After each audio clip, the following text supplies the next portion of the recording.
Week 5 is upon us in the NFL, so today we'll talk about our favorite matchups and also team fits for Davante Adams, who recently requested a trade. Davante Adams has officially requested a trade, so we're going to talk about where he's going to end up. Before we talk about that, just one thing I have to say. It's about goddamn time. Why? Why? What do you mean why? He left Aaron Rodgers. He got absolutely destroyed by Jimmy Garoppolo last year to the point where, like, he himself was the main reason why Garoppolo needed to be benched because he was getting absolutely killed every time Garoppolo threw him the ball. He had no quarterback partnership. Derek Carr absolutely shattered that first year. Fresno State connection did not work. And you could tell this guy was just so depressed on the sidelines, right? Like, when are you asking for a trade? He finally did it. Should have been done in the offseason, in my opinion. Well, he wanted to stay with Antonio Pierce, but I guess obviously that did not work out. But let's go. Let's get the obvious one out of the way. It's the Jets. Oh, well, like, where he's landing? Yeah. That's where all the reports or speculation are. Doesn't mean it's going to happen. And the big reason why is reuniting with Aaron Rodgers. We have other teams we'll discuss, long shots, other obvious spots, etc. But the Jets haven't looked good so far. But to be honest, even if they add Davante Adams, yes, it will open up the field for Garrett Wilson. It'll open up the field for Breece Hall, and I get all that. However, my issue with that team right now is the coaching, right? Hackett is not a play caller, clearly. It was clearly Matt LaFleur who was doing all the stuff in Green Bay, even though Rodgers had his back. Garrett Wilson has already come out and said, the offense is simple. He's not getting the ball much. You can't not tell me you're not able to scheme with Aaron Rodgers, Breece Hall, and Garrett Wilson. Like, how is Garrett Wilson struggling this season to start off? It doesn't make sense to me, right? So, yes, adding Davante Adams will help open up the field, but it won't matter if the play calling is going to be horrible. Yeah, in this case, it was like when you looked at Jets games so far, it just looks like what talent. The wins came from talent, right? Yeah. It didn't really come from an identity or a culture or coaching. It came because you have some I have depth. Aaron Rodgers, I have Breece Hall, and I have Garrett Wilson. And you have Mike Williams. The two games, and Mike Williams, the two games they played well. Yeah. Were the two games they won. The games they didn't play well, the games they lost, right? So, yeah, coaching has nothing to do with the Jets' success nothing to do with Jets' success. There's all to do with their failure so far. And overall, you're right. Like, I don't understand how Garrett Wilson's not getting targeted more, first of all. Aaron Rodgers and Wilson is like, once me and 5 get a good connection. Like, how long are you going to take to get a good connection now? Right? It makes zero sense. I'm also pissed off because I have Garrett Wilson in his fantasy. It's pissing the shit out of me off. Pick. Right? Like, this is your year. You have there's simply no excuse for New York Jets or New York Jets fans to come up with now. Yeah. It just makes zero goddamn sense to me. That, like, how are they still, how are you losing to Bo Picks? How? How are you losing to a guy who had, I think, 63 passing yards? Did you say picks on purpose? Yes. He had I think it was the first game more, but yeah, he got 63 passing yards. He was negative 7 yards in the first half. How? Which is I don't understand. But how are you losing to that? But yeah, no, we'll get back to the Adams side of things. Yes, clearly we're riled up on the Jets here, and we see why. Their coaching stuff has gone at the end of the year. I'm just going to call it right now. But going back to Davante Adams in the fit, that is a spot. It's a fit, it's a spot. There's a connection. And there's a connection, yeah. And there's a connection. Yeah, so because of that, the Jets have to do something. If they don't, their season's going to be a waste, and it's going to be the Bills' division the way it's going. However, we'll see how it goes. But it's not, when you look at the Jets, right, it's not necessarily a number one need that they need a wide receiver. No, they don't. But they have enough talent. They don't even really have many holes or many needs. At the end of the day, it's just if you have a chance to add talent, why not just take that opportunity? There's more teams that need him as need him more than the Jets. Yeah, we're just saying he's the obvious spot because of the rumors and the connection. And the connection, right? But again, it still fits. We're not saying he doesn't fit. Yeah. But it's not at the end of the day, the Jets' problems are within. And getting Davante Adams necessary, especially in the offensive side of the ball, is not necessarily going to fix everything just because, the problems are coaching and the problems are a lack of identity, a lack of whatever they're lacking, which is a lot. Yeah. But for me, yes, the obvious spot is the Jets. We'll keep that there for now. We know the obvious reasons. Teams, I have it in tiers. Teams that should call.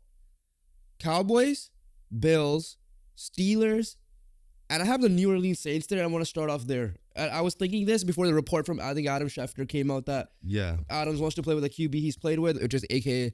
Jets and the Saints.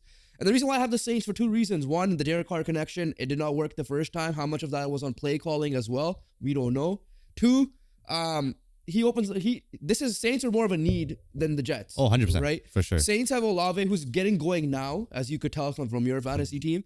But Shakir's been not Shakir. sorry, Shaheed. Shaheed is doing well, but he's a deep threat automatically. Once that gets kind of taken away or they manage that well, Olave is going to be all over it, right? So add him, and hopefully Kamara is healthy, consistently healthy. Yes, he played last week and he played well. You give him, you throw in Davante Adams there with a connection hopefully with Derek Carr that is Fresno State and not the Vegas Raiders. Around with what Clint Kubiak did the first 2 weeks, I feel like the Saints should cook, and then adding Adams might surpass. Like, obviously that division is tough as it is. Right? It's tough. So I'm not gonna sit here and say they're gonna be better than the Bucks and they're gonna be better than the Falcons already, especially with the Falcons beating them. But it'll help me as a neutral fan be more confident in that team going forward. Yeah, so I agree with what you said to the Saints. I'll bring up the Cowboys again. Similar things with the Cowboys. Number one reason, they have no run game, so they're really gonna have to rely on the passing attack. And opposite CD Brown, yes, they have Brandon Cooks, or CD Lamb. They have Brandon Cooks, but like he's not the same. At the end of the day, it's not Davante Adams. Yeah, right. I'm just sorry. You're gonna possibly add two top 5 to 7. Listen, I think Davante Adams is still top 3. That's me personally. Yeah, okay. And then obviously Dak, at the end of the day, he's passing the ball well. He's moving the ball well. So with the lack of run game, more emphasis is on the pass game. And with defenses, they already know, like, okay, double team Lamb. And once you do that, there's not many options unless there is a Davante Adams there. Yeah, so like honestly, they need to add another running back as well. Then this team could get going more as well. But so what are the other teams you have on there? You have the Bills, Steelers. So I'm gonna go Steelers. Yeah. And reason why I have the Steelers here is because they were in on Ayuk. So why wouldn't they be in on Davante Adams? Because they started off 3-0. Obviously had the bad loss against the Colts, and then Justin Fields is playing well, right? In my opinion, like they're still in the race for the division. They're leading the division still. However, the Ravens have caught up, and they're showing that they should be the better team because they got figured out their identity going. The thing with I will talk about the Ravens in a second. With the Steelers, you need someone opposite from George Pickens, in my opinion. And George Pickens is good, but I don't think he's a number 1 yet. He has potential to be, but if you give him a guy like Davante Adams, who's the clear number 1, Pickens is who's already a great contested pass catcher himself. It might make it easier for him as well. And I think the Steelers adding him to the Steelers should put him in the playoff, in a good position in the playoffs, and help help the offense overall. Yeah, that's the big thing. Help the offense have the passing offense overall. But yeah, again, I agree with that. And lastly, the Bills. I feel like I have the Ravens too, so you go Bills then. Oh, you have Ravens too? Yeah. Okay, so Bills, pretty obvious. We've been saying it like all off season. First of all, why did you let Xavier Worthy go to the Chiefs?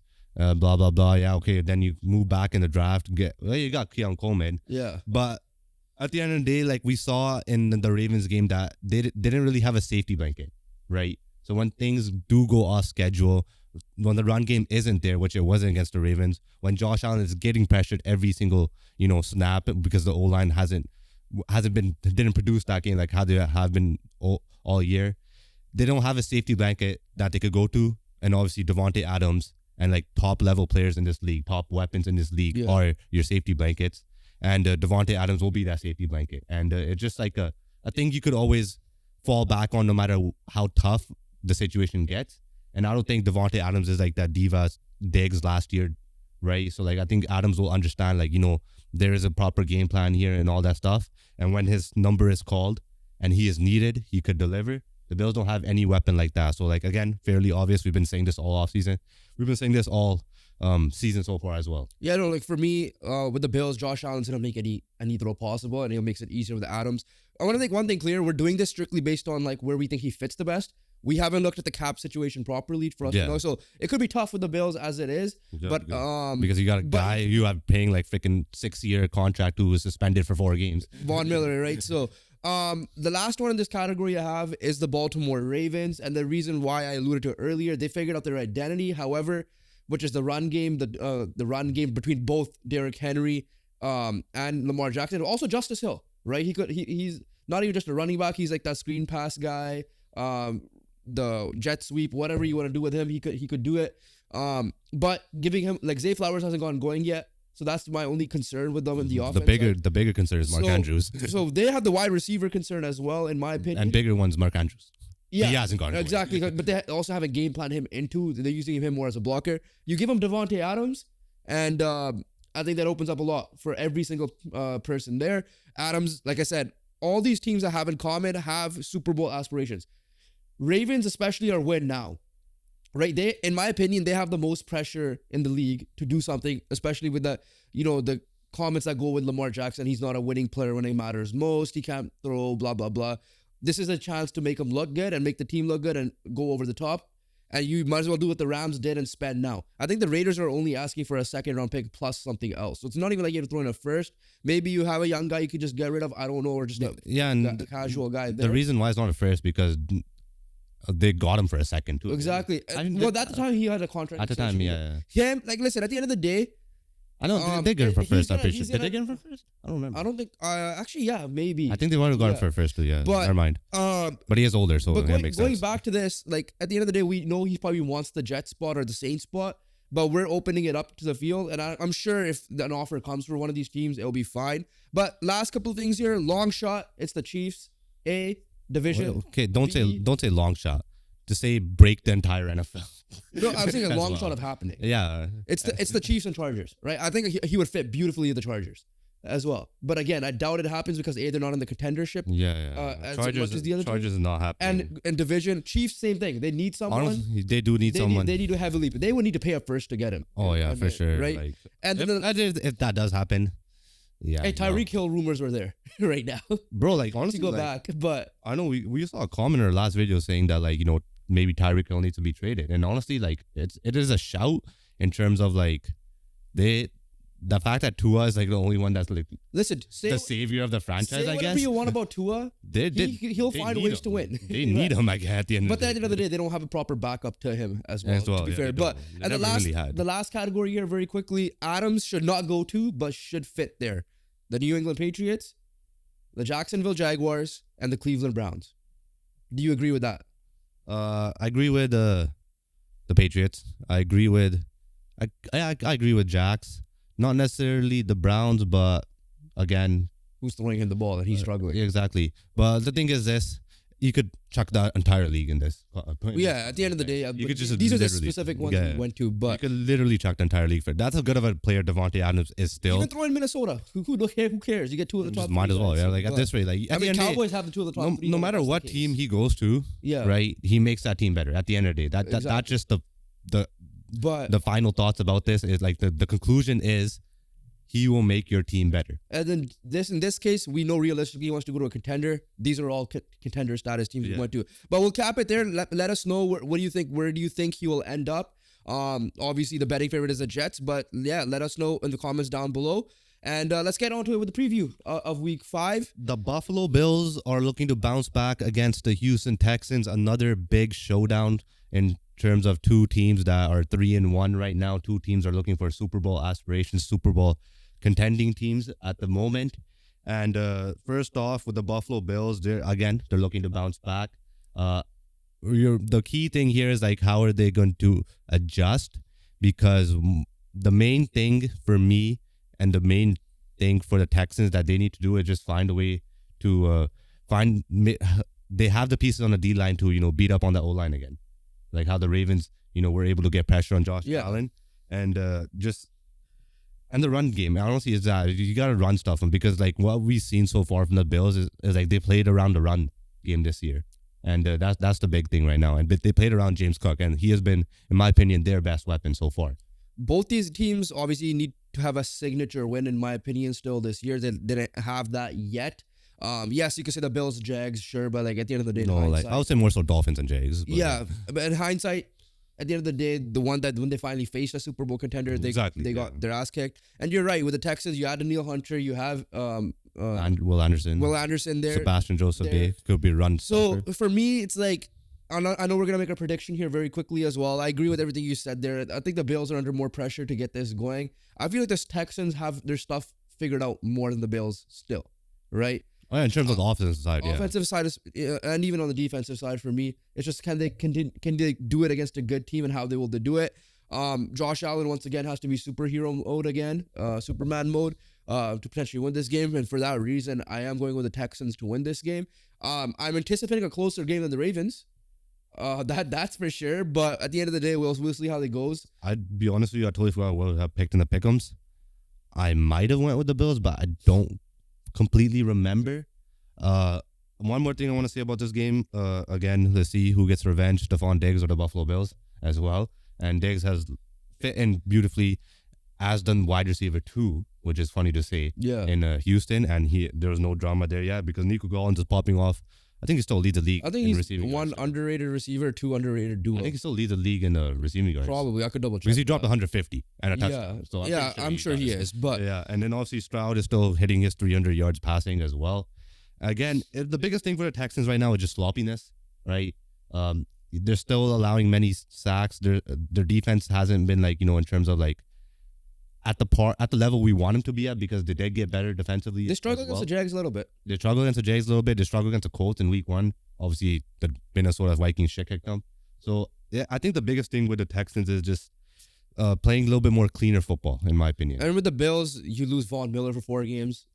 Yes, he made not be the same Von Miller, but their it's still defense is already beat up. at least as that, and then on top of that, at least he's still a vocal leader in your locker room as Yeah. well. But let's move on. The other big game we have here is the Steelers looking to bounce back after their first loss against the Dallas Cowboys, who again struggled, in my opinion, even though got the win against the New York Giants. This is Sunday Night Football as well. So honestly, when you're looking at this matchup, to me it's the Steelers are clearly gonna stop that run game as well, and they have pieces to neutralize CeeDee Lamb, in my opinion. So this is gonna come down to Dak and the play calling to see how can they scheme CeeDee open and figure out Jake Ferguson if healthy, Brandon Cooks, whoever else in that lineup, and figure out maybe Zeke Elliott to try to go off, because JT had a couple of good runs, but here's the thing: Ezekiel Elliott is not JT. Yeah, so that's exactly what I was going to bring into in terms of the Steelers.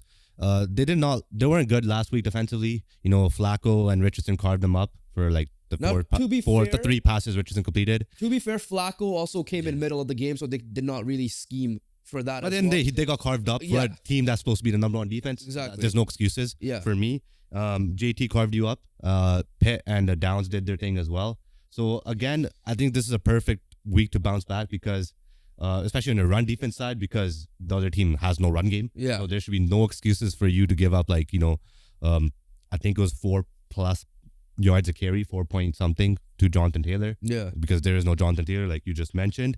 And overall, again, game planning around CeeDee Lamb is going to be the big thing, and that'll be the only way you lose if you let him pop off. And in other terms, again, the pressure's on that Dak and CeeDee connection, and it's going to always be on that until they adopt a run game or find another weapon that should step up. And honestly, they have someone on the roster like Ferguson and Cooks can do it, but at the end of the day, if CeeDee Lamb's not going, this team's not winning, and we obviously saw that against the freaking Baltimore Ravens, where he was frustrated and he took accountability that I sucked. Yeah. On the flip side, though, the Dallas defense hasn't been the greatest either. Yes, they didn't allow a touchdown last game. However, you still let them get up the field, right? Yeah, many drives. And Justin Fields has the running ability to figure something out, whether it be him and Cordero Patterson if he's healthy. Otherwise, Najee Harris to get going. But yeah, Mike Zimmer's defense hasn't been the greatest so far.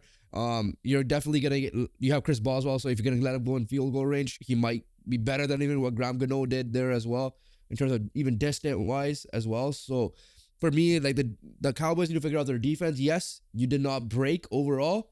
However, a lot of this team is better than the Giants, and this team is they could punish you, And Fields did that last week. At the end of the day, you got to give credit to Justin Fields. Yeah, he the Colts the Colts defense, they were good, but there came to a point in time where Fields was the only one that was able to bring the Steelers back because their defense wasn't doing much. Yeah, their run game was not there at all. They had many negative plays in the run game, and Fields is the one who led the charge at comeback. So that's why, So he has the ability to punish you, where Daniel Jones did not. With that being said, this is a kind of still of a pick-em-ish for me, but I am, with all the reasons I said there, I'm going with the Pittsburgh Steelers to win this game. I'm pretty sure I picked the Pittsburgh Steelers again. Yeah. I made my picks in the morning, already forgot, but I'm pretty confident I did pick the Steelers. All right, moving on, let's get to a little bit of rapid-fire style here. We have 2 remaining undefeated teams left. Who are you more confident in winning, the Chiefs or the Vikings? for context, the Vikings are playing the Jets. The Chiefs are playing the Saints. Yeah, so Both tough games. both tough games. One's in London, which is Yeah. Vikings and Jets.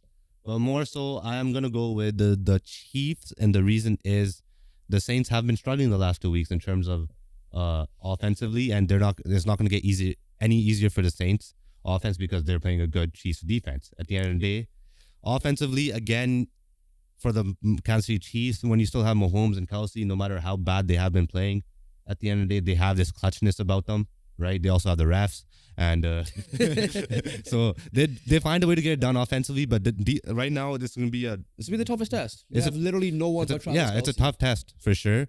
But it's going to be a defense-led game from the Kansas City Chiefs, and right now, the Saints' offense has been struggling the last couple of weeks. So obviously the game's gonna be 50-50 for the London game, right? But yeah, but to obviously answer the question, I am picking the Chiefs having a better chance of winning. I'm going with the Chiefs have a better chance of winning, mainly because there's the 50-50 thing there, and I also picked the Jets to bounce back in this game as well. I think the Vikings are due for a loss as well, and I feel like this is a scary game for the Vikings because of how bad the Jets played the week before. And there's also we saw some sloppiness from the Vikings in especially in the last late in that game, allowing Packers to come back into the game. both offensively and Yeah, defensively. you know how they played that Houston game, I know it's no mercy. Yeah. They didn't have that last week, so I feel like they have to get rid of that quick. And if they don't, this Jets team again, who's desperate and are looking to bounce back, should be able to punish that, in my opinion. So if they play clean, if both teams play clean, I think the Vikings come out on top.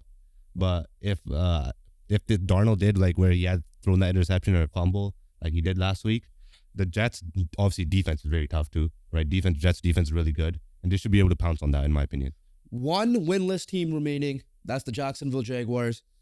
They're playing the Indianapolis Colts in Jacksonville. So those of you guys who don't know the storyline, Indy cannot win in Jacksonville since Andrew Luck. 2014. Something like that. So that being said, even though we obviously are going to be biased and pick Colts here, will the Jags get the first win this season on Sunday? Yes. I'm just bought into the curse right now. For some perspective, I think that year, DeMarco Murray led the league in rushing. He's not in the league anymore. Yeah. And I think, what's the name? Jordy Nelson was a top receiver that year as well. He's also not in the league anymore. So it's been a long time since we won in Jacksonville. Good news is hopefully Richardson is healthy. I think at the end of the day, he'll be the first quarterback in a long time where we would have a proper dual threat. Obviously, since Luck, I guess. Luck could use his legs and scramble well. But he's not Richardson. Yeah, but Richardson has better scrambling JT and rushing might not ability. play, though.